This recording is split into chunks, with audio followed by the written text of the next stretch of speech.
Salut à tous, épisode 62 avec l'Auto Soudal. Alors on va faire deux choses en fait, c'est qu'on va terminer ce tour de Californie que j'ai promis. Vous allez voir que ça vaut le coup.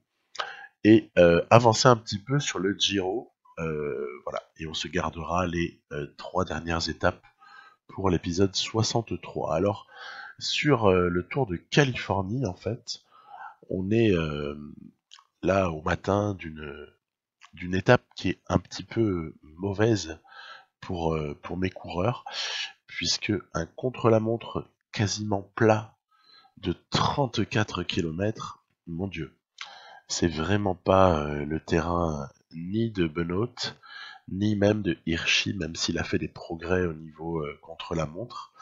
Or, c'est Hirschi à qui j'ai pensé en tant que leader sur ce Tour de Californie. A priori, c'est lui qui doit jouer un rôle majeur. Donc, j'ai testé, comme d'habitude, sur les premiers coureurs, j'ai testé un petit peu quel pouvait être le degré d'effort, on va dire, idéal, ou en tout cas presque idéal. On essaie toujours de se rapprocher d'un idéal.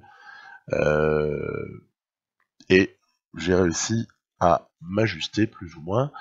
Ah oui, mais par contre, il y a un truc sur lequel on peut pas faire grand-chose, c'est la forme du jour. Et Hirschi a une très très mauvaise forme ce jour-là. Benoît n'est pas formidable non plus. Et le dénommé Latour euh, plane, plane totalement sur ce Tour de Californie. C'est voilà, à ce moment-là, on se dit vraiment, il y a rien à faire contre le jeune Latour. Je crois que bon, il faut parfois se résoudre à l'évidence. 2,29 pour Hirschi, 3,52 pour Benoît. Bon, eh ben c'est pas grave. Au moins, on sera venu, on aura vu et on n'aura peut-être pas vaincu. Donc, étape en plus pour corser le tout, l'étape 5, c'est le type d'étape sur lesquelles on peut rien faire.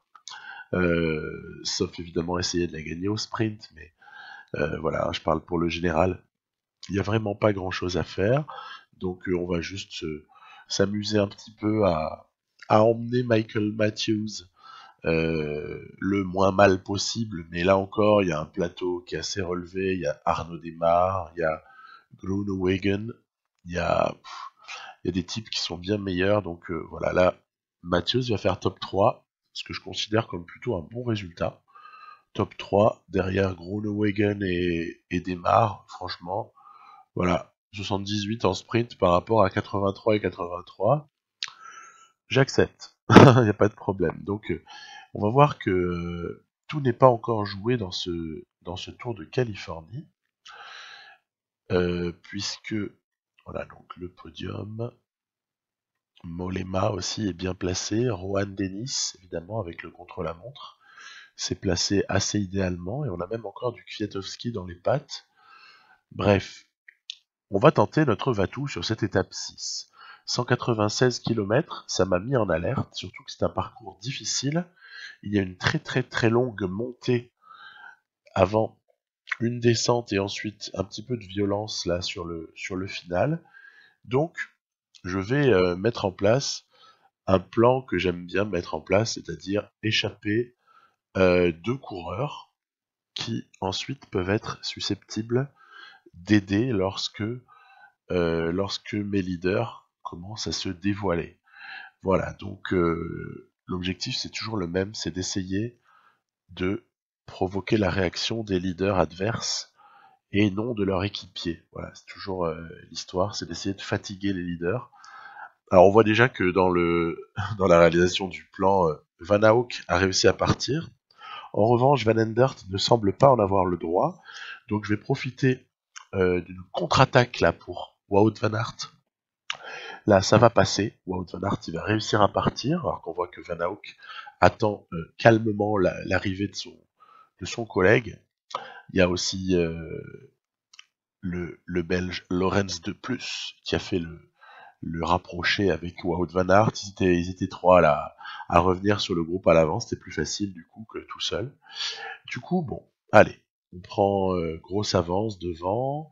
Ça a arrêté de contester derrière, plus ou moins dans le peloton. Ils sont assez calmes.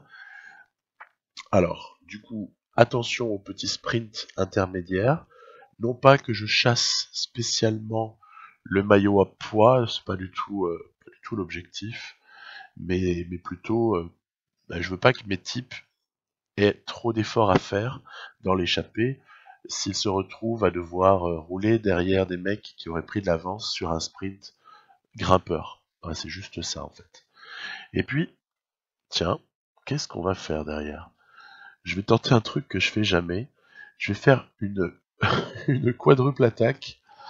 Quadruple attaque de Benoît Hirschi, Lambrecht, Matthews. Alors, évidemment, ça réagit derrière. À la base, la quadruple attaque, c'est un truc qui est débile. C'est totalement débile parce que normalement, je devrais faire, mettons, attaquer un gars et puis faire suivre. Mais en fait, pourquoi est-ce que je fais la quadruple attaque? C'est parce que je veux pas que mes gars soient en file indienne pour faciliter le fait que d'autres viennent coller à la roue, en fait. Au moins, en attaquant tous les 4 simultanément, eh bien, ça a été plus difficile de leur coller à la roue. D'ailleurs, on voit que derrière, les équipiers commencent déjà à fatiguer. La raison, elle est simple. C'est qu'on est en montée depuis un bon moment déjà. Ce qui veut dire que les coureurs se sont plus ou moins fatigués. Et donc, on est pas trop mal parce que il y a du FDJ hein, qui a réussi à suivre. Il y a Molema avec un équipier. D'ailleurs, l'équipier commence à lâcher. Et nous, justement, on est plutôt content parce qu'on est en train de rejoindre nos amis à l'avant, Wout van Aert et le jeune Van Auk. Alors même si évidemment on a sacrifié Michael Matthews sur ce coup-là, mais franchement il n'y a aucune importance à cela. L'important c'est pas d'avoir Matthews, on s'en fout d'être 5 ou 6 à l'avant, c'est pas du tout intéressant. Ce qui compte c'est d'avoir des types qui ont de la barre et c'est le cas. Alors il va falloir essayer de voir si cet écart peut être maintenu ou pas. On voit que Mollema fait tout ce qu'il peut pour rentrer, ou plutôt même a fait tout ce qu'il a pu, mais n'en peut plus. Donc il se fait reprendre par Lambrecht, donc en fait par le peloton entre guillemets, par le groupe maillot jaune là, hein, donc le groupe Latour. Et voyez comme c'est éparpillé, ça c'est exactement ce que je voulais.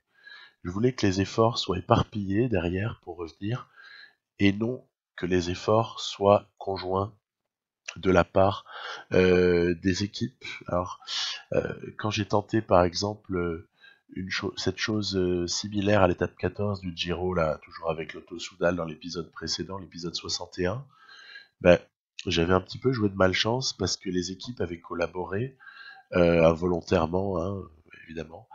Et le truc, en fait, la situation idéale dans ces cas-là, quand on veut faire un gros écart au classement et qu'on veut tenter un va-tout un peu sur la fin d'un tour, c'est d'essayer de faire en sorte, mais il faut une part de chance, d'essayer de faire en sorte que les efforts derrière pour revenir soient faits séparément. Là, on voit qu'il y a par exemple des FDJ qui s'épuisent.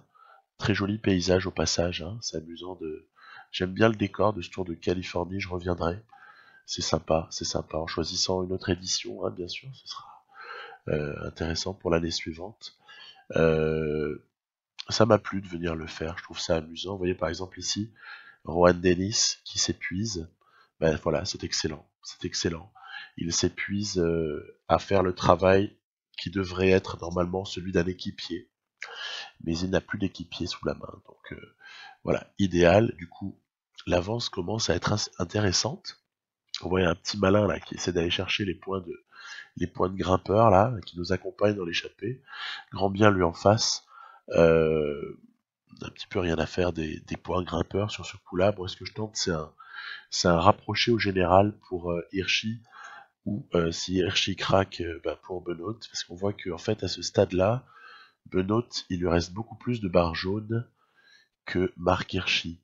C'est assez, allez, assez étonnant en un sens, même si dans la barre d'endurance, on sait que le Benoît là, c'est une bête humaine, hein, il est injouable, hein.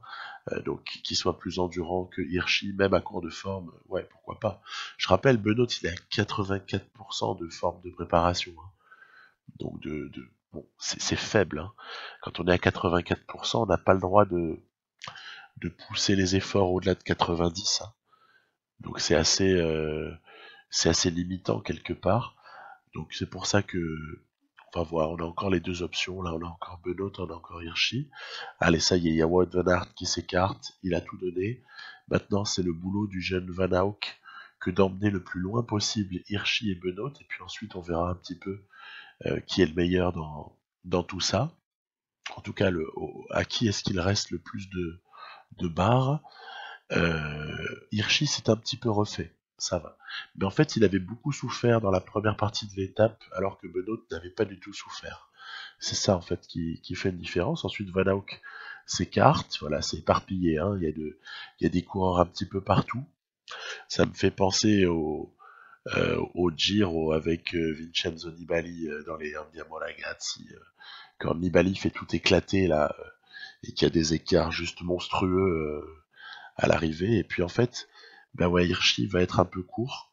Et j'en suis au stade où je ne connais pas. Enfin, j'ai une idée de l'avance, mais je ne sais pas si ça peut pas revenir en fait sur un dernier coup de collier derrière. Du coup, je peux pas me permettre de d'attendre Hirschi.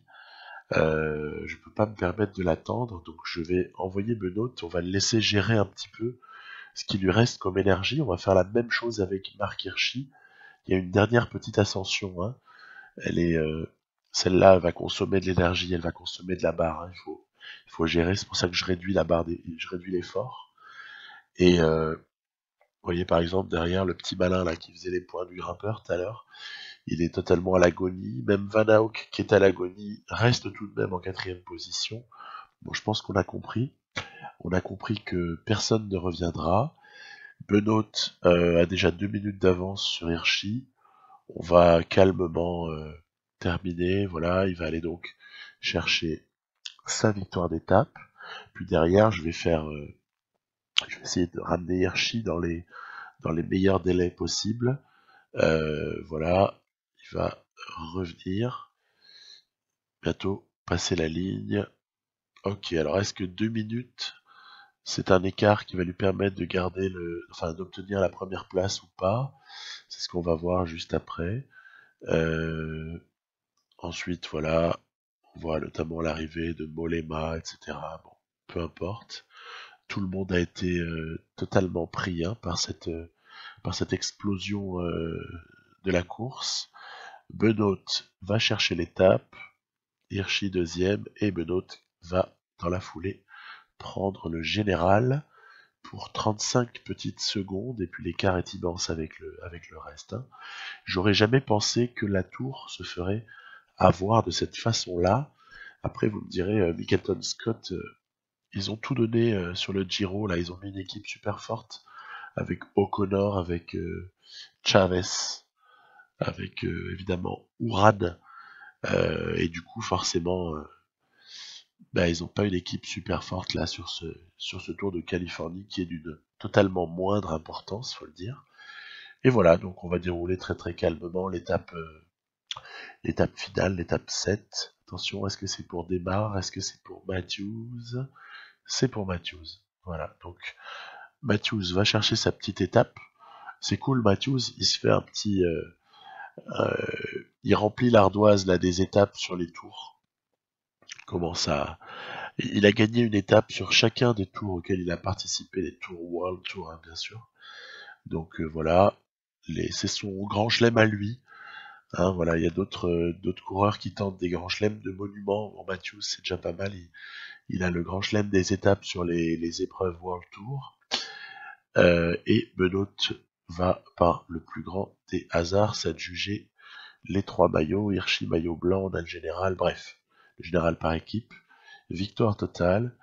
Il est temps de passer au Giro. Alors, sur le Giro, on était dans une situation un petit peu délicate avec 1:30 de retard pour Mézec sur Dumoulin et des étapes sur lesquelles il y a peut-être quelque chose à faire. Je vais développer la 16, 17 et 18 dans cet épisode-là. On se garde la 19 et 20 pour le prochain, sinon ça va exploser totalement au niveau des minutes. Donc j'avais annoncé qu'il fallait tenter un gros coup. Bah oui, On va tenter un gros coup à l'étape 16. Elle n'est pas très longue, mais il y a moyen de courir de façon très agressive.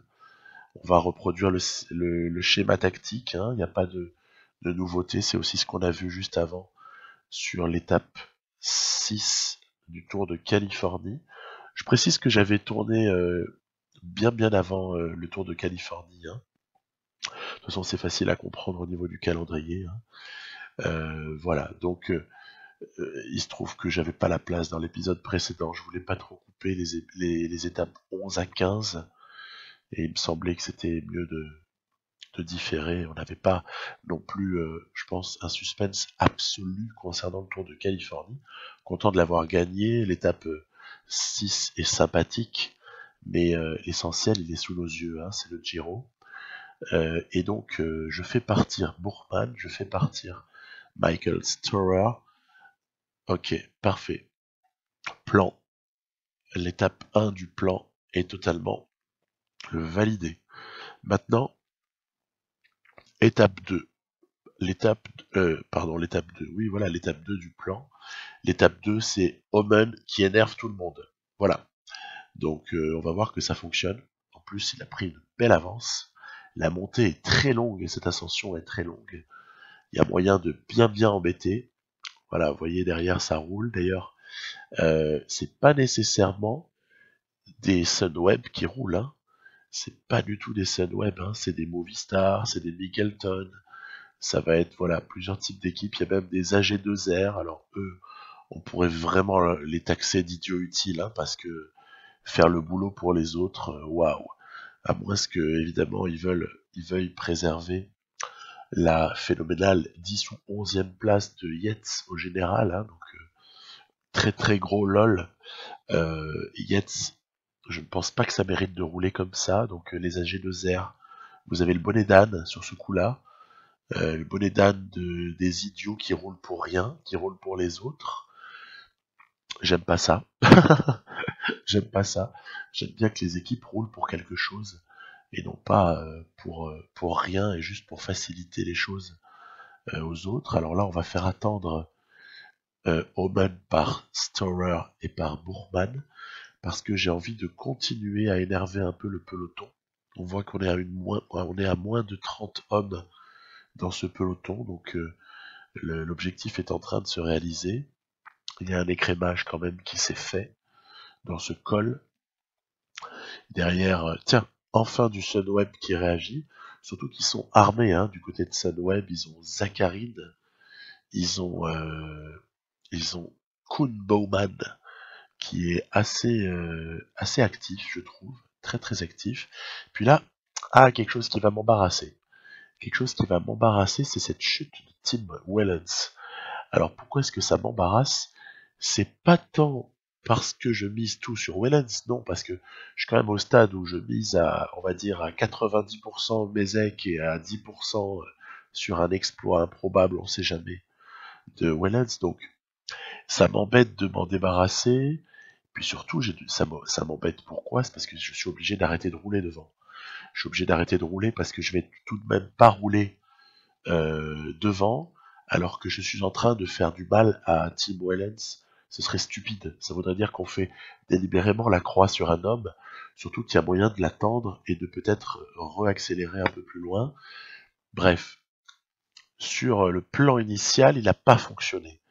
Mais on est en train d'avoir une variante de ce que peut être ce plan initial, c'est-à-dire la variante où les deux hommes de l'avant ont été amenés à attendre quelqu'un venant de l'arrière, qui n'est pas le leader, mais qui va quand même aider à dynamiter tout ça. Voilà, exemple, on fait travailler Omen, voilà, à bloc. C'est pratique parce qu'en fait, si on veut que ça réagisse derrière et que plein d'équipiers sautent, ben en fait, il suffit de faire attaquer Omen. Et comme Omen, il a une caisse de malade, c'est honnêtement, j'ai presque l'impression que c'est le meilleur grimpeur sur ce Giro, quoi. C'est le meilleur en montagne, encore un poil meilleur que Bourman. Bourman est plus dans l'effort continu que Omen qui est dans l'effort un petit peu plus violent, puisqu'il y a une meilleure note d'accélération en fait. Du coup, c'est assez facile de s'échapper avec Omen. Alors après, évidemment, Omen n'est pas Superman non plus, il n'est pas passé chez Sky, en tout cas pas encore. Peut-être qu'ils nous le prendront, on verra. En tout cas, en cette toute fin d'étape, ça y est, c'est le moment. Allez, Bezek et Wellens, il faut se bouger les fesses. C'est le moment d'y aller. Alors ils sont évidemment un peu fatigués. Il y a du concurrent pas loin, mais si on regarde bien, tout le monde n'est pas forcément présent. Tiens, donc, pourquoi est-ce que tout le monde n'est pas là? Ben oui, il y a Nibali et Dumoulin, rien que ça. Nibali et Dumoulin qui calent. Donc ça, c'est du pain béni, c'est le truc que j'attendais, pour ainsi dire, depuis le départ, hein, ou presque. Donc il faut tout faire pour rouler à bloc. Voilà. Et puis il faut avoir des alliés de circonstance qui vont accepter de rouler. Il y a Uran aussi qui bloque. Ça fait plaisir. Parce que Rigoberto Uran, j'avais un souvenir assez mitigé de sa façon de gagner. Parfois, ça manque un petit peu de panache parfois. Donc je suis pas très fan. Je préfère à la limite, si je dois perdre ce Giro, je préfère vraiment que ce soit Dumoulin qui gagne. Ou à la limite un Davide Formolo ou quelqu'un comme ça. Mais certainement pas Uran ou Nibali, bien sûr. Si Nibali gagne, je serais content. Bref, on souffre, hein, on souffre. On souffre sur la toute fin. Yates se barre. L'étape se joue entre les échappés, hein, bien sûr. Et on roule comme max qu'on peut, hein, pour essayer de limiter la casse. Alors limiter la casse sur qui? Pas sur Yates, on s'en fout de Yates, hein, c'est pas important. Non, c'est qu'il y a Formolo, mine de rien, qui s'est glissé à l'avant. Et Formolo, il représente une forme de danger pour le général. Voilà, Dumoulin, Nibali, Uran, ils ont ramassé. Il va y avoir une addition qui va être un petit peu lourde pour eux, parce que les écarts vont assez vite. Et puis nous avons un nouveau maillot rose, voilà, c'est Davide Formolo. Waouh, sympathique, dans un mouchoir de poche. 2 secondes sur Dumoulin, 14 sur Mézec. Au passage, Wellens s'est un petit peu rapproché, mais ce qui est à retenir surtout, c'est Mézec. 14 secondes. 14 secondes, ça veut dire qu'en gros, c'est comme si on était à égalité quasiment. Il n'y a plus qu'à faire quelque chose. Alors, pas sur l'étape 17 là. L'étape 17, je m'amuse, hein. Là, je m'amuse à envoyer au mud parce que j'aime bien voir tout le monde réagir. Mais en fait, je vais pas le faire longtemps, vous inquiétez pas. Je crame pas l'énergie non plus trop parce qu'il va y avoir besoin le lendemain de Oman. Non, en fait, c'est l'étape 18 hein, qui peut nous permettre de faire quelque chose. Hein. L'étape 18, elle est une occasion en or parce que on va en parler juste après, mais il y a une difficulté dans le final qui peut être assez intéressante. Donc, sprint, sans surprise. Bon, allez, à tout hasard, et puis surtout pour ne pas concéder d'écart, j'envoie un peu mes hommes à l'avant, mais voilà, sans le moindre espoir. C'est Lawless, le National Bing, qui va l'emporter au sprint. Voilà, devant les spécialistes, on a vu Sagan, on a vu Gaviria, on a vu Viviani, voilà, ils sont là. Hein. Ah tiens, à noter que Bauhaus a abandonné, donc c'est pour ça qu'il n'est pas là. Et voilà, donc 2 secondes, 14 secondes. Bon, Nibali n'est pas encore hors du coup, je dirais que ça se joue à 4 hein, désormais. Par contre, Uran il a pris, hein, donc a priori ce sera sans lui. Voilà, étape qui arrive à Pinerolo, un endroit qu'on connaît bien dans PCM. 230 km, miam miam, allons-y.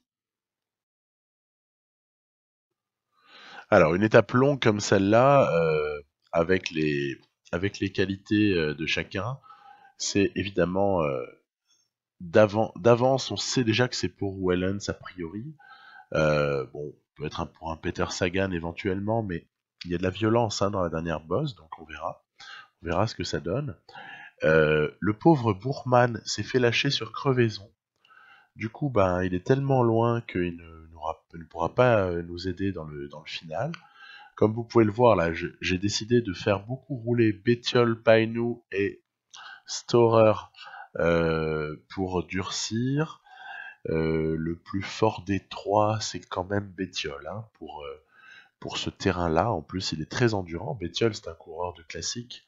Il est assez fort dans ces contextes-là.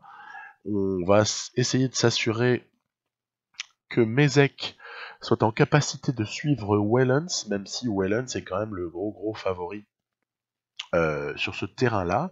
C'est marrant, il y a un secteur pavé. Ce secteur pavé, on va le passer 2 fois.